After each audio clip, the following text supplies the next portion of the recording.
अस्सलाम वालेकुम दोस्तों, मैं हूं ज़वार हुसैन कॉमरेड।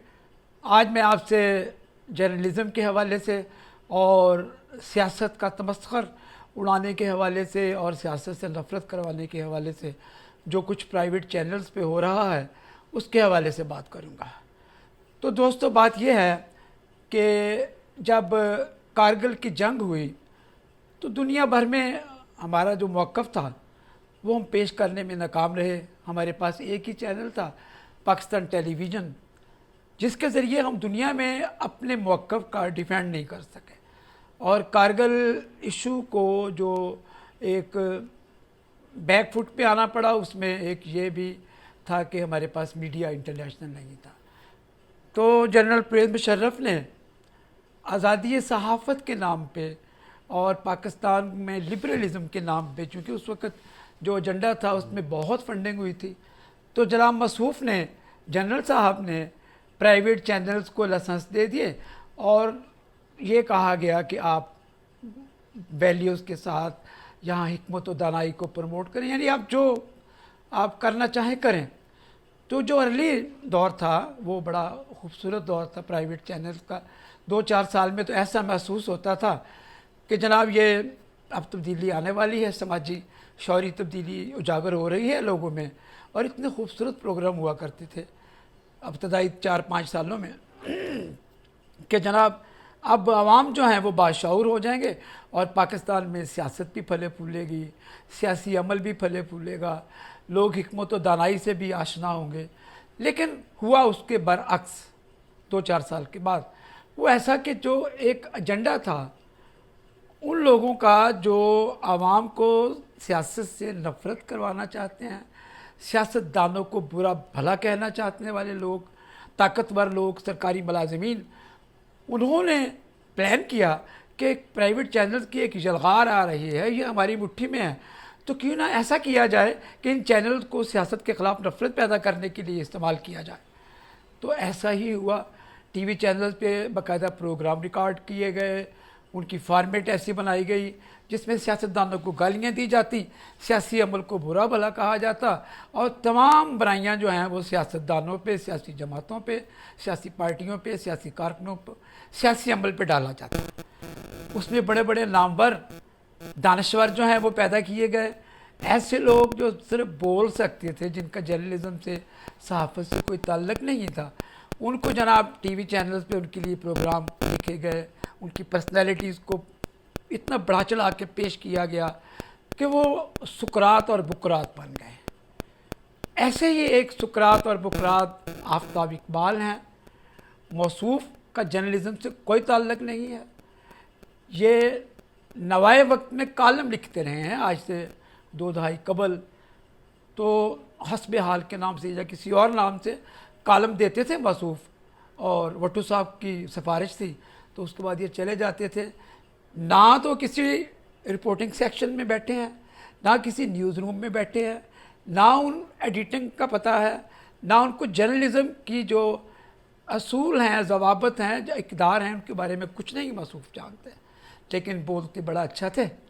तो जनाब उन्होंने फोकस किया सियासतदानों को बुरा भला कहने का।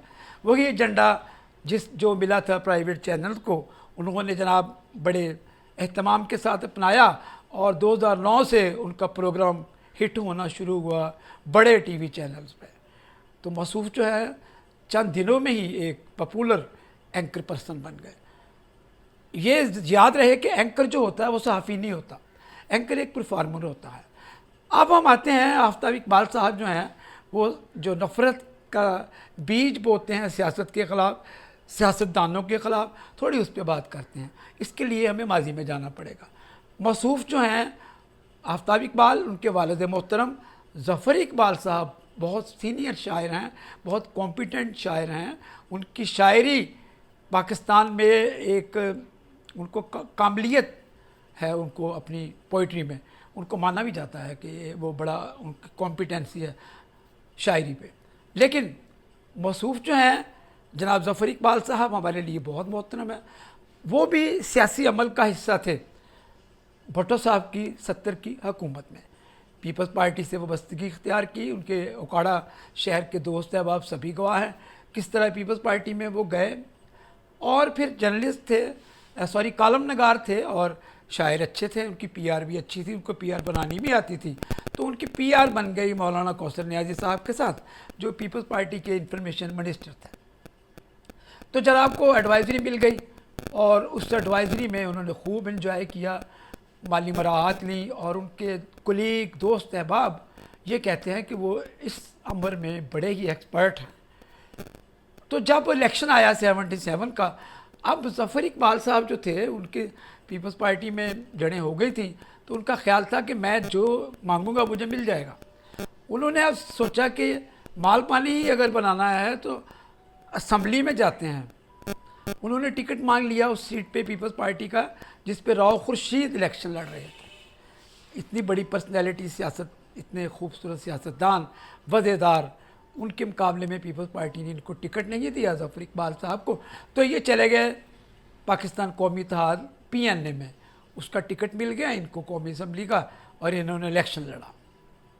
وہ الیکشن ایک طرف پیپلز پارٹی تھی، ایک طرف رجت پسند جماعتیں تھیں، اس میں کچھ پروگریسو لوگ بھی تھے. انہوں نے ووٹ بھی لیا، لیکن الیکشن اچھا ووٹ لیا، میں یہ کہنا چاہتا ہوں ووٹ لیا. تو ظفر اقبال صاحب جو ہیں وہ الیکشن ہار گئے. لیکن ان کے شہر کے لوگ یہ بتاتے ہیں کہ اس دوران انہوں نے اپنے الیکشن لڑنے کے نام پہ، چونکہ وہ ماہر ہیں پیسہ کمانے میں، مال سمیٹنے میں، تو انہوں نے اتنے پیسے کمائے کہ وہ خوشحال اور امیر ترین افراد میں شامل ہو گئے اوکاڑا کے.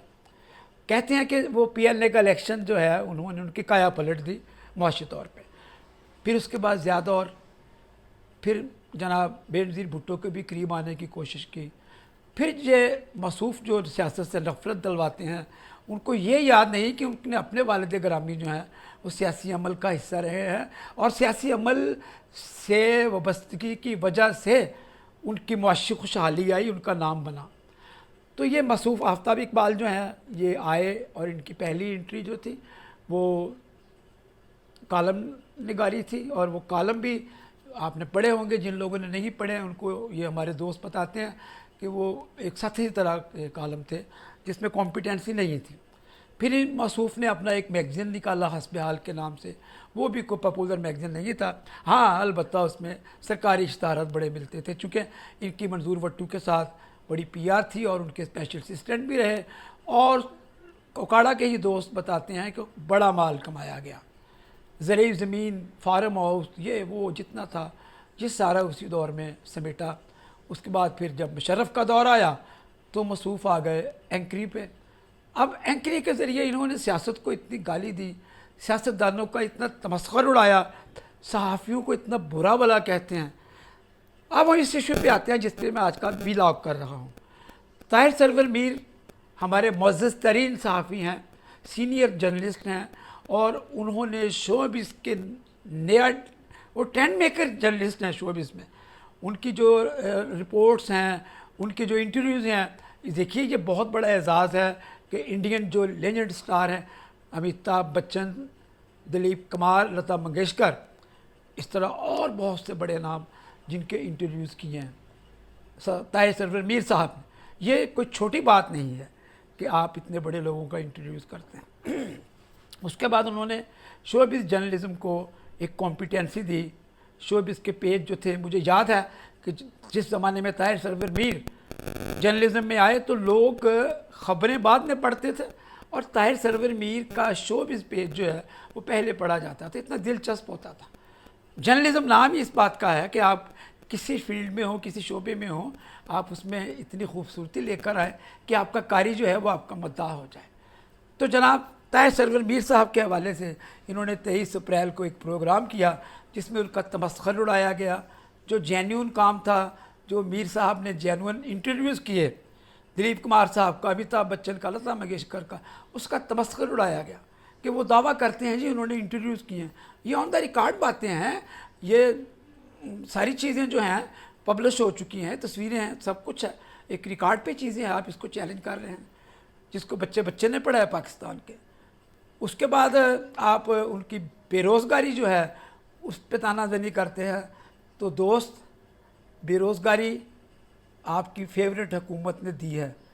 मेरे जैसे मेरी नस्ल के लोग हज़ारों लोग बेरोज़गार हो चुके हैं, हमें हमारे अदारे बंद कर दिए गए हैं। इस हुकूमत की पॉलिसी है कि क्यों ना मीडिया का गला ही दबा दिया जाए, इनको मुआशी तौर पे जर्नलिस्टों को मार दिया जाए। हाँ, इसमें आप जैसे दानश्वर जो हैं उनको बड़ा प्रमोट किया गया, जो अपने आप को इल्म के देवता समझते हैं, दानिशमंदी के अपने आप को अरस्तु सुकरात बुकरात समझते हैं दानश्वरी के, लेकिन जब गुफ्तगू करते हैं जिस घमंडी अंदाज में बैठते हैं, जो आपकी बॉडी लैंग्वेज है, जो आप में नरगसियत है, जो आप अपनी तारीफ़ों के पुल खुद ही बांधते हैं, सोसाइटी में उसको क्या समझा जाता है जो बंदा अपने बारे में ही तारीफ़ें करता रहे और अपने बारे में ही कहता रहे कि मैंने ये अच्छा किया, मैंने ये अच्छा किया, मैं ये हूँ। लोग तो उसके साथ आधा घंटा नहीं गुजार पाते, 15 मिनट नहीं गुजार पाते। तो आपके प्रोग्राम में अगर आपने सहारा लिया तो अमानुल्लाह खान साहब का लिया, और ऐसे सीनियर आर्टिस्टों को आप लेकर आए।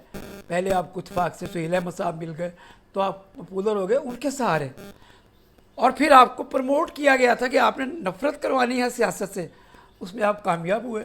आप सियासतदानों का तमस्खर उड़ाते हैं, और जो नस्ल सियासत से नफ़रत करने वाली है वो बड़े खुश होते हैं आपके पकड़पन को देखकर। लेकिन मैं आपको ये बावर करवाना चाहता हूँ कि आपके ऑडियंस में ना कोई संजीदा नौजवान है, ना कोई अक्ल फ़हम से ताल्लुक़ रखने वाला फ़र्द या शहरी आपका प्रोग्राम देखता है।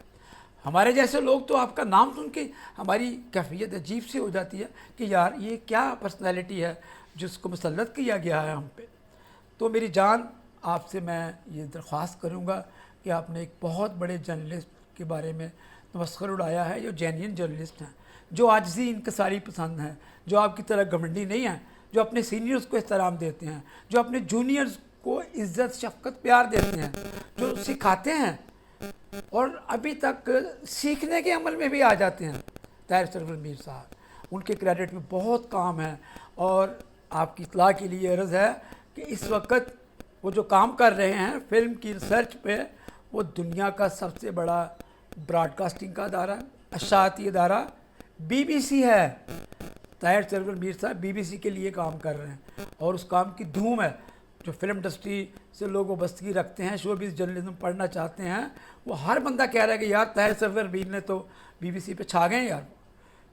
तो इसलिए मैं इन सारे मारूज़ात को सामने रखते हुए आफ्ताब इकबाल साहब आपसे गुजारिश करूँगा कि आप हैं तो मेरी एज के ही, लेकिन आपने अपना गेटअप बनाया हुआ है, मेरे हम उम्र हैं, तो मैं आपसे ये दरख्वास्त करूँगा कि आप बड़ेपन का सबूत देते हुए, अच्छी अखलाकियात का मुजाहरा करते हुए अपने प्रोग्राम में ताहिर सरवर मीर साहब से माज़रत कर लीजिए।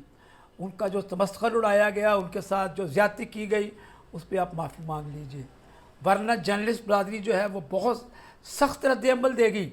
मैंने बड़ी सॉफ्ट बातें की हैं और इतनी बातें हैं आपके हवाले से, आपके जो 25 मरबों की ज़मीन ज़रई मलकियत है उसके हवाले से, और बहुत कुछ है जो हम कोई ब्लैक मेलर नहीं है जो आपको डराने धमकाने के लिए बातें करें।